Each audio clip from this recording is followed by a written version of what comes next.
Hello दोस्तों, आज मैं आपको रूमेटॉइड आर्थराइटिस के बारे में बताऊंगा। रूमेटॉइड आर्थराइटिस ये जॉइंट की प्रॉब्लम है, जो जॉइंट्स में आपको ऑटो इम्यून डिजीज़ होने की वजह से जो इम्यूनिटी है, इम्यून सिस्टम है, वो बॉडी को ही डैमेज करने लगते हैं। तो वो आपके जॉइंट्स को वो ख़राब करने लगते हैं। तो ये ऑटो इम्यून डिसऑर्डर है। तो ये आपके नी जॉइंट में भी हो सकता है, हिप जॉइंट में भी हो सकता है, एंकल जॉइंट, एल्बो जॉइंट, या जॉइंट सारे जो छोटे छोटे हैं वहाँ पर भी इनके असर होते हैं। तो ये इन्फ्लामेटरी जॉइंट्स प्रॉब्लम है, जहाँ पे सूजन आती है, बुखार आता है और दर्द बना रहता है। तो जिसको आमतौर पर गठिया भी कहते हैं, गठिया बात। ये जोड़ों की समस्या है। तो इसमें यूरिक एसिड भी बढ़ता है, आपका RA पॉजिटिव भी होता है, रूमेटॉइड आर्थराइटिस पॉजिटिव होता है। लेकिन अगर RA पॉजिटिव आने के बाद भी ये ज़रूरी नहीं है कि आपको गठियावात हो, और भी बहुत सारे टेस्ट होते हैं, वो टेस्ट ज़रूर कराएं।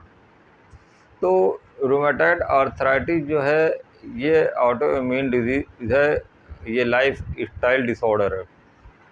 तो अपनी लाइफ स्टाइल डिसऑर्डर को अगर आप सही नहीं करते हैं, टाइम पे आप सोते नहीं, या सुबह उठते नहीं, एक्सरसाइज नहीं करते, खाने पीने में ध्यान नहीं देते, तो ये उसकी वजह से होता है। तो इसके बहुत सारे कॉम्प्लिकेशंस होते हैं। इसका आँख पे भी असर होता है, आँख में ड्राइनेस आ सकती है।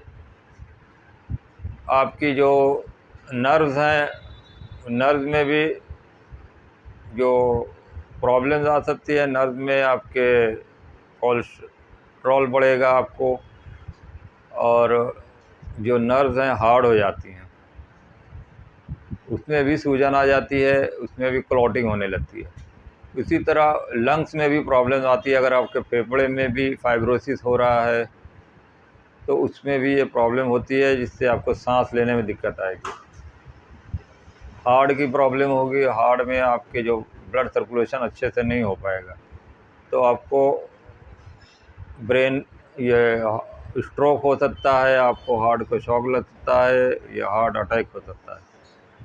तो ब्लड सर्कुलेशन अच्छे ना होने से आपको जो है सारे हार्ट में दर्द भी होगा, BP अप डाउन होगा। तो ये सारे इसकी कॉम्प्लिकेशंस होती हैं। तो लेकिन जो जॉइंट्स की प्रॉब्लम है, आपके जो जॉइंट्स हैं ये टेढ़े मेढ़े होने लगते हैं। अगर ये बीमारी ज़्यादा प्रोग्रेस करती है तो आपके जो जॉइंट्स हैं टेढ़े मेढ़े होने लगते हैं। कार्पल टनल सिंड्रोम, जो हाथों के अंदर जो बारीक बारीक नसें होती हैं उनके अंदर ब्लड सर्कुलेशन नहीं हो पाता, उस वजह से भी नसों का दर्द होता है, हड्डियों में दर्द होता है, कार्पल टनल सिंड्रोम जिसे कहते हैं। ये बहुत ही लाइफ डिसऑर्डर है, लाइफ स्टाइल डिसऑर्डर तो है ही, लेकिन ये ज़िंदगी भर चलने वाली बीमारी है। इसका इलाज जो है होम्योपैथिक में बहुत अच्छा है, इसलिए कि होम्योपैथिक जो दवा दी जाती है वो माइंड बॉडी के हिसाब से दी जाती है, कॉज पे दी जाती है। एलोपैथिक में इसका कोई परमानेंट क्योर नहीं है।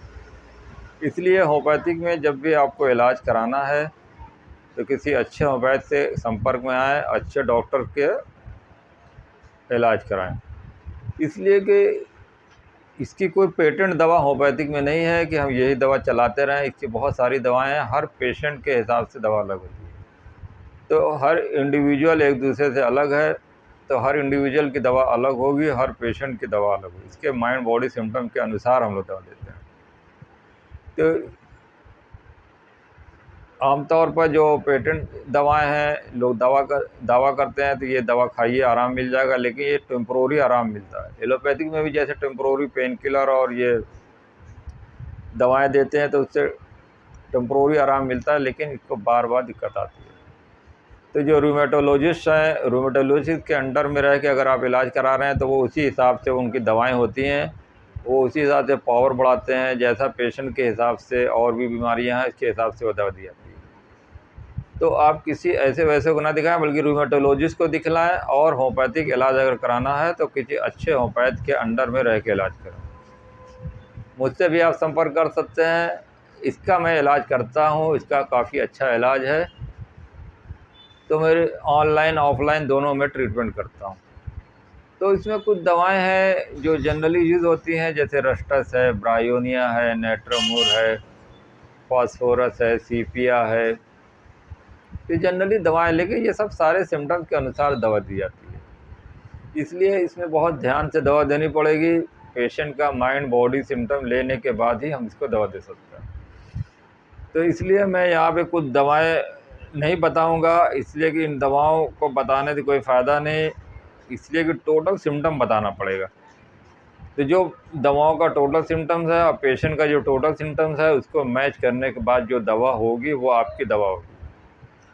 तो आपको कोई फास्फोरस भी दवा लग सकती है, आर्सेनिक भी दे सकते हैं, नाइट्रोमूर भी दे सकते हैं, आपको प्लेटिना भी दे सकते हैं, कार्बोवेज भी दे सकते हैं, कोई भी दवा हो सकती है। इसलिए सल्फ़र भी दे सकते हैं, इग्नेशिया भी दे सकते हैं, नाइट्रोमूर भी दे सकते हैं, जो पेशेंट के हिसाब से दवा होगी। इसलिए ज़रूरी ये है कि आप अपने मोड ऑफ़ लिविंग को ठीक करें, लाइफ स्टाइल को ठीक करें, टाइम पे खाना खाएं, टाइम पे सोएं और सुबह उठें, एक्सरसाइज करें, हल्की फुल्की एक्सरसाइज, वॉकिंग कम से कम आधा 1 घंटा रोज़ करें। खाने पीने में बाहर की चीज़ें जो हैं वो बंद करें, फास्ट फूड, पैकेट वाली चीज़ें, chemical food, cold drink, ice cream, ये सब बंद करना पड़ेगा आपको। सब्ज़ियाँ ज़्यादा खाएं और फल का इस्तेमाल करें। खुली हवा में ज़रूर घूमें, सुबह की धूप लें, दूध, कैल्शियम वगैरह ये ज़्यादा लें। तो ये इलाज है, इसका क्यूरेबल है, ये बीमारी क्यूरेबल हो सकती है। होम्योपैथिक में बहुत ही अच्छा इलाज है। तो रस्टस का जैसे सिम्टम होता है, आमतौर पर मोशन जब वो करता है पेशेंट तो अच्छा लगता है, कंटिन्यूड मोशन से आराम मिलता है। अगर कोई भारी काम करने के बाद इसको ये दिक्कत आ रही है या इसको दिमागी टेंशन है, दूसरों के बारे में ज़्यादा सोचता है, अपनी टेंशन कम लेता है, तो इस तरह के माइंड सिम्टम भी हम लेना पड़ेंगे। और अगर जकड़न के साथ दर्द है, चलने से आराम मिलता है, लेटने से बढ़ता है, रेस्टलेस फीलिंग है, तो रस्टस हम लोग देते हैं। जो दवाएं मैं बता रहा हूँ वो अपने से कभी ना लें, डॉक्टर से मशवरा करने के बाद ही यूज़ करें। ये जनरली जैसे ब्रायोनिया का अपोजिट है रस्टस, बहुत ही कॉमन दवा है। ब्रायोनिया में भी सूजन आएगी, जॉइंट्स में दर्द होगा लेकिन ये दर्द बढ़ेगा चलने फिरने से, मोशन से बढ़ता है, ज़रा सी मोशन करेगा तकलीफ बढ़ जाएगी, रेस्ट से इसको आराम मिलता है। ब्रायोनिया का पेशेंट ड्रायोनिया जैसे ड्राई नेचर का होता है, ये बहुत ही ड्राई होगा, इसकी ड्राइनेस इतनी ज़्यादा होती है कि मुंह गला सब सूख जाता है, नेचर में भी ड्राइनेस है।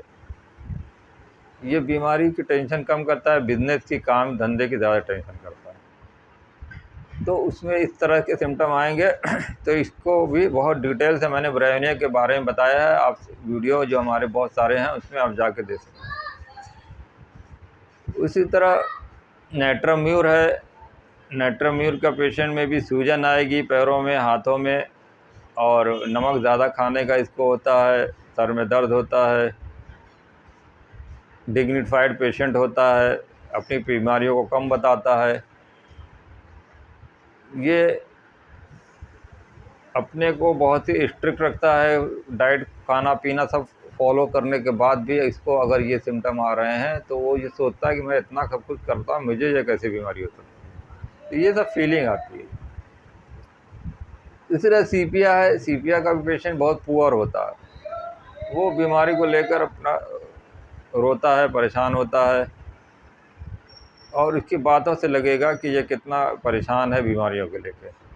तो इसकी भी समस्या महिलाओं को ज़्यादा होती है जो मेनोपॉज पीरियड में होती हैं, या जो औरतें दूसरे घरों में काम करती हैं, उनको जॉइंट्स में दर्द हो रहा है, पानी में भीगने के बाद दिक्कत बढ़ रही है, तो उनको ये सीपिया दी जाती है। लेकिन क्या माइंड सिम्टम सारे मिलाने पड़ेंगे। इसी तरह सल्फ़र का पेशेंट है, सल्फ़र का पेशेंट भी बहुत ही वेल्दी होता है, ये बहुत ही अपनी बीमारी को लेकर इसको कोई टेंशन नहीं होती, इसकी नॉलेज बहुत ज़्यादा होती है, इसकी बातों से लगेगा कि ये बहुत नॉलेज है इसके अंदर। और इसको जॉइंट्स में भी दर्द होगा, और रात में दिक्कत होगी तो परेशान नहीं लोगों को करेगा, अपने से खुद से मैनेज करेगा। ये बीमारियों में कोई न चिड़चिड़ा होगा न परेशान करेगा। ये बहुत ही धार्मिक टाइप का होता है, बहुत ही कूल माइंड होता है। तो इसकी बातों से लगेगा कि इसको कोई ज़्यादा बीमारी को लेकर टेंशन नहीं है, नॉलेज इसके पास रहती है, इसलिए ये सब समझता है। आर्थेनिक का पेशेंट बहुत ही बेचैन होगा, रेस्टलेस होगा, दर्द को लेकर के। बाइटिंग टम्बलर इसका मेन सिम्टम है। अगर ये पेशेंट दूसरों से बहुत काम करवाता है, वाइफ से बहुत ज़्यादा काम करवाता है, लेकिन जो बाहर के लोग होते हैं या जिसको बड़े लोग होते हैं उनके बहुत अच्छे से बात करेगा, लेकिन जो घर वाले होंगे उनको बहुत ही परेशान करेगा। इसके हाथ पैरों में जलन होगी, बेचैनी होगी, दर्द को लेकर के इसके अंदर बहुत ही घबराहट होगी। तो ये सब सारी दवाएं हैं, लेकिन दवाएं बहुत सारी हैं। इस तरह के सिम्टम पे ही दवा दी जाएगी। हर इंडिविजुअल एक दूसरे से अलग है, हर इंसान एक दूसरे से अलग है, हर इंसान के दर्द के जो सिम्टम बताने का तरीका है वो अलग होगा, एक दूसरे का मिजाज अलग है। तो हर उसके मिजाज के मुताबिक जो दवा होगी उस पेशेंट की इंडिविजुअल मेडिसिन होगी। तो दोस्तों, रूमेटॉइड आर्थराइटिस का इलाज होम्योपैथी में बहुत अच्छा है। आप इसको होम्योपैथी से ही इलाज करें, इसके कोई साइड इफ़ेक्ट नहीं है, बहुत सेफ दवाएं होती हैं और इससे परमानेंट क्योर होता है। तो दोस्तों, ये वीडियो पसंद आए तो लाइक करें, शेयर करें, और जिन लोगों ने चैनल को सब्सक्राइब नहीं किया तो प्लीज़ सब्सक्राइब करें। Okay, thank you, be happy, be healthy.